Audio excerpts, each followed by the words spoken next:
આમ જો તો તારા ભાભીને મેં એમ કીધું ને કે તારા છે ને મોટા નણંદ આવવાના છે, જમાઈ આવવાના છે, તો પનીરનું શાક, પુલાવ, પરોઠા બધું બનાવી નાખજે અને બહારથી આઈસ્ક્રીમ મંગાવી લેજે. અને તારા નણંદને છે ને કાંઈ ડ્રેસ દેવો હોય બહારથી તો લઈ આવજે, નકર હોય ઘરમાં તો કાઢીને રાખજે. એમ કીધું ને તો મને ના પાડી દીધી. હું નહીં રસોઈ બસોઈ કાંઈ કરું. સાચી વાત છે મમ્મી, નોત બની શકે ને જમવાનું. તું એક કામ કરજે, ભાઈને કહેજે બહારથી જમવાનું લેતા આવશે. કેમ? જમવાનું બનાવતા કેટલી વાર લાગે? ઘરમાં બધી વસ્તુ ભરી હોય અને કાંઈ ન હોય તો એ વસ્તુ હું લઈ આવી દઉં. કાંઈ બહારથી લાવવું નથી આપણે. હું પાછી એને કહેવા જાઉં છું. અરે મમ્મી, ઘરે જમવાનું બનાવવાનું શું ફાયદો મમ્મી? તને અને મોટા બેને તો ભાભીના હાથનું જમવાનું ભાવતું જ નથી.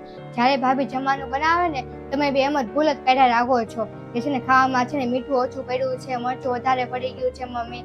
એટલે ભાભીને તે છે ને મહેનત ઓછી મમ્મી, બહારનું જમવાનું તો વધારે ભાવે. એટલે ભાભી જમવાનું નહીં બનાવે, તમે છે ને બહારથી મંગાવી લેજો. તારી ભાભીએ જમવાનું બનાવ્યું હોય એમાં કાંઈ ભૂલ કરી હોય તો બધા કાંઈ કહે તો ખરા ને. એવું થોડું હોય કે શાકમાં મીઠું વધારે નાખી દીધું હોય મૂંગા મૂંગા ખાઈ લે અને એને કોઈ કાંઈ કહે જ નહીં. કોઈ તારી ભાભીને કાંઈ કહે નહીં તો એને ખબર ક્યાંથી પડે કે એની ભૂલ છે એમ. અને એમ થાય તે કાંઈ રસોઈમાં ભૂલ થઈ હોય ને તો કોઈ કાંઈ કહે જ તે, અને કોઈ કાંઈ કહે ને તો જ આપણને બધું આવડે.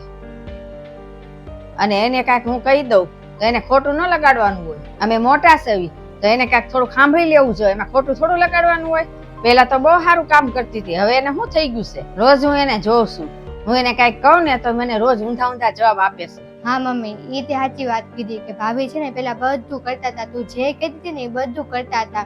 તારી હામાં છે ને હાર રાખતા હતા મમ્મી. તું એને કાંઈક કહે ને એની પેલા એ બધું કામ કરી નાખતા હતા મમ્મી, કાંઈ બાકી નહોતા રાખતા. અને આ બધું કરતા હતા ને એના મા બાપના સંસ્કાર હતા. તો કઈ ગયા એના બધા સંસ્કાર? કારણ કે મમ્મી, એના મા બાપના સંસ્કાર ઉપર છે ને તમે એની સાથે જેવો વ્યવહાર કરો છો ને એ ભારે પડે છે. એવું તમે શું કર્યું છે એની હારે? આજ તે મમ્મી, અત્યારે તમે જે ભાભી હારે આ કરો છો ને એ જ તે. અત્યારે ભાભીએ જમવાનું બનાવવાની ના પાડી તો તારે ભાભીને એમ ન પૂછાય કે કેમ બેટા તું જમવાનું બનાવવાની ના પાડે છો, કાંઈ થયું છે? તારી તબિયત તો સારી છે ને, બધું ઠીક તો છે ને?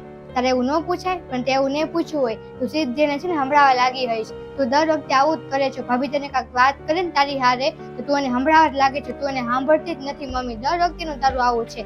પહેલા તો તું આવું નહોતી કરતી, પણ હમણાંથી કોને ખબર તું આવું કરવા લાગી છો. હારા કપડા પહેરે છે, બહાર ફરવા જાય છે, સારું સારું ખાય છે, તો મેં એને રાખવામાં શું કમી રાખી છે? માન સન્માનની વાત છે મમ્મી. આ ઘરમાં છે ને ભાભીનું કઈ માન સન્માન છે જ નહીં મમ્મી. તમે લોકોએ છે ને હજી સુધી છે ને ભાભીને છે ને પોતાના ગણ્યા જ નથી મમ્મી. તું આની પર વિચાર કરજે.